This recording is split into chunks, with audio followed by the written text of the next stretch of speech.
finalement, on parle souvent du réchauffement climatique, on parle de la planète qui est complètement dévariée. Et je crois que finalement, nous ne sommes que le reflet de ce que nous faisons à notre planète. Donc commençons par respecter notre planète et notre état de santé, et tout ira bien. La vraie prévention aujourd'hui, c'est de renforcer votre système immunitaire.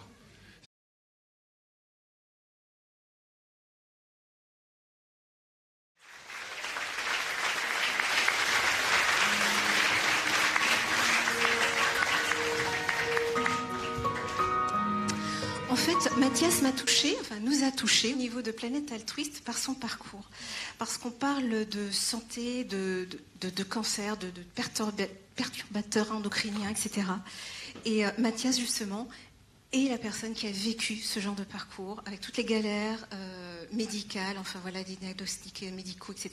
Je vais te laisser la parole quelques instants pour que tu puisses nous expliquer ce que tu fais, ce que c'est le droit de guérir, et comment toi tu en es arrivé là, parce que c'est fort. Avant qu'il prenne la parole, on a eu Mathias sur Skype. Ça a été une des premières associations à tout de suite nous dire « Écoutez, on est partant, on est avec vous ».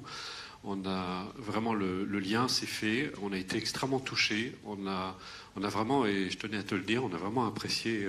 Et depuis, il y a un échange. Et je trouve que ils font un travail absolument. Alors tu as aussi deux personnes qui sont avec toi, qui sont en plus d'être charmantes, mais elles sont très impliquées. Et on a vraiment eu un plaisir à échanger avec elles et avec vous.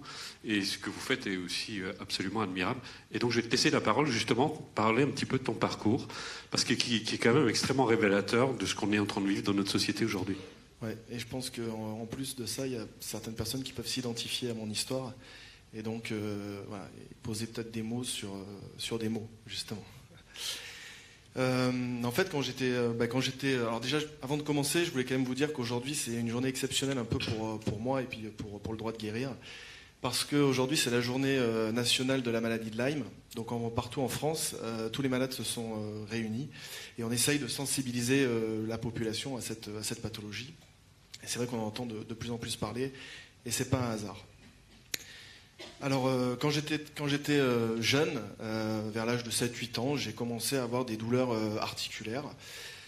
Puis bon, à l'époque, on a mis ça sur le dos de la croissance. Et puis, j'ai continué mon petit parcours de vie comme ça. Et puis, vers l'âge de 18 ans à peu près, j'ai eu une mononucléose infectieuse. En tout cas, c'est le diagnostic qui m'a été donné à l'époque. Pour moi, c'est déjà un premier affaiblissement de mon système immunitaire. Et puis, tout est reparti un peu comme c'était venu. J'ai continué mon parcours de vie. Et puis, vers l'âge de 22-23 ans, j'ai commencé à avoir des douleurs articulaires, musculaires, de plus en plus invalidantes. J'ai dû arrêter mon métier de cœur que je faisais. J'étais pâtissier à l'époque. Et j'ai fait confiance en la médecine, donc j'ai suivi tous les traitements qu'on me proposait à l'époque, hein, donc anti-inflammatoires, et puis après des anti-TNF-alpha, donc en fait c'est des espèces de chimiothérapie à faible dose.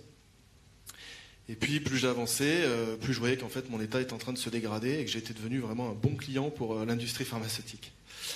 Et puis à un moment donné, j'ai dit stop à tout ça. J'avais entendu parler d'un médecin sur Nîmes qui traitait autrement, on m'avait dit.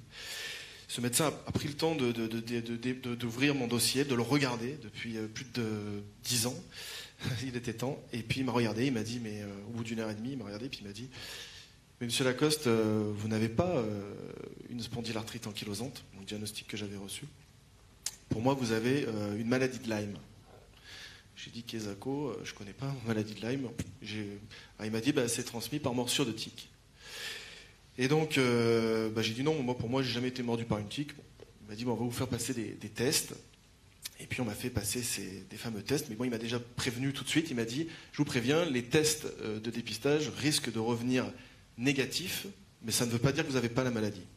Alors déjà, je me suis dit, on marche sur la tête. Les tests sont négatifs et puis effectivement j'ai passé les tests sont revenus négatifs. Mais il m'a dit non, mais vous avez bien la maladie de Lyme, il n'y a pas de doute, puisqu'on l'a fait faire dans un laboratoire un peu spécialisé, et on voyait des bandes sur le Western blot, je ne vais pas rentrer dans le détail, mais on voyait bien qu'effectivement il y avait une infection, ce qu'on appelle aujourd'hui une infection froide. Et donc j'ai commencé à me traiter, à me soigner, avec des produits naturels dans un premier temps, et puis après, mon état ne s'améliorant pas tout de suite, j'ai fait le choix de partir sur des antibiotiques au long cours. Et puis j'essaie de me soigner, mais c'est très long. Quand on a une maladie de Lyme chronique, qui est devenue chronique, il faut des années parfois pour arriver à stabiliser tout ça. J'ai continué les traitements, et puis j'ai un médecin conseil donc, qui me suivait, parce que je dépendais de la MSA à l'époque, et qui m'a dit, mais au bout d'un moment, il m'a dit, mais c'est bon, pour moi vous êtes guéri, vous devez retourner au travail. Et j'ai dit, mais non, absolument pas, je ne suis pas guéri, il faut encore que je continue de me soigner, le chemin est long, il faut que je continue. Et ben, il m'a dit, non, il faut y retourner. J'ai dit, ok, si vous le prenez comme ça, moi aussi je vais le prendre comme ça. Et puis parallèlement, en fait, je m'étais énormément renseigné sur la maladie quand même.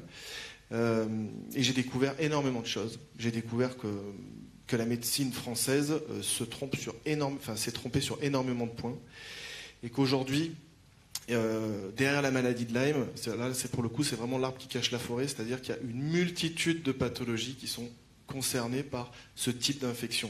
Et on appelle ça des infections froides, qui jusque-là étaient dormantes, et qui, parce qu'on vit dans un environnement de plus en plus pollué, de par les ondes électromagnétiques, de par la nourriture que nous avons, les pesticides, enfin il y a une multitude de choses qui fait que notre système immunitaire s'affaiblit, et que ces agents pathogènes qui étaient jusque-là dormants se réveillent et donc créent des symptômes. Et derrière une maladie de Lyme chronique se cache, et c'est pas rare, on en voit dans notre association, on voit des gens qui avaient reçu un diagnostic de Alzheimer, de Parkinson, de toutes ces pathologies-là, en fait, toutes les pathologies chroniques. Et lorsqu'on commence à les traiter comme une maladie de Lyme chronique, et bien ces gens-là s'améliorent, voire même guérissent. Voilà. Donc ayant conscience de tout ça, plus ce médecin conseil qui m'empêche finalement de guérir, eh bien, j'ai décidé d'entamer une grève de la faim qui a duré 20 jours, et je demandais tout simplement le droit de guérir. Voilà. Alors depuis, évidemment, alors ça a été un peu, il y a eu les médias qui se sont intéressés à tout ça, évidemment, on en parle beaucoup depuis ça, et puis après il y a eu 100 médecins aussi qui ont lancé l'alerte par rapport à tout ça. Donc on en parle évidemment de plus en plus.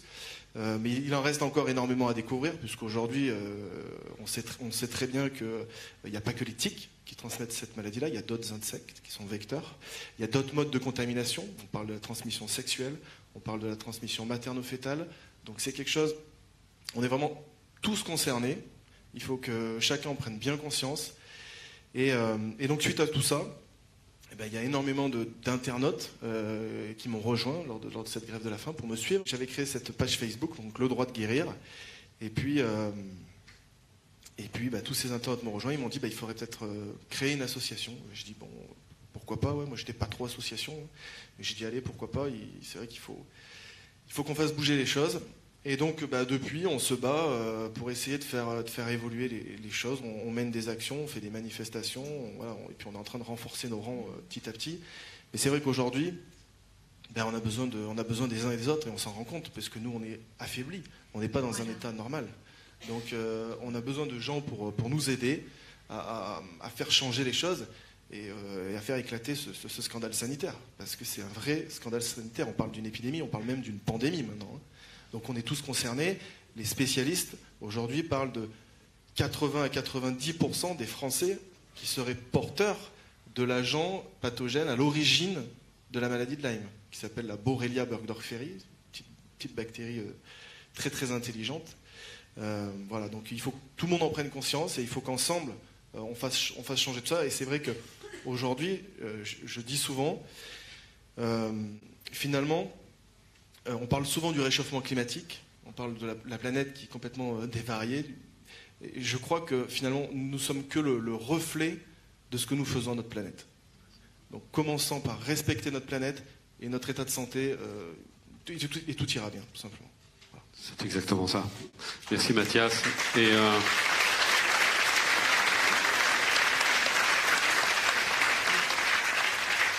Et Il a lancé en plus un appel et je vous invite vraiment à prendre contact avec lui parce qu'ils font un travail absolument extraordinaire. Si vous pouvez apporter leur soutien, je ne parle pas seulement à ceux qui sont dans la pièce mais ceux qui nous écoutent aussi. Ils sont vraiment méritants que toutes les personnes qu'on a entendues aujourd'hui. Donc si vous pouvez les soutenir, n'hésitez pas. Vous pouvez prendre contact avec eux. En tout cas, merci pour ton témoignage. Merci, Mathias. Et ce que je retiens, c'est qu'effectivement, ce que tu vis et ce que plein de personnes vivent, c'est l'impact, l'interaction qu'il peut y avoir entre l'activité humaine, la pollution qui est apportée et notre état de santé, puisque nos systèmes immunitaires sont en effondrement aussi, enfin en tout cas, sont très affaiblis. C'est pour ça que, voilà, au niveau politique, ils essayent un peu de faire bouger les choses, mais donc il y a des grosses campagnes de prévention qui sont en train de se mettre en place. On va vous parler systématiquement des morsures de tique, comment retirer une tique, tout ça, c'est effectivement, il faut le faire, c'est hyper important. Mais la vraie prévention aujourd'hui, c'est de renforcer votre système immunitaire.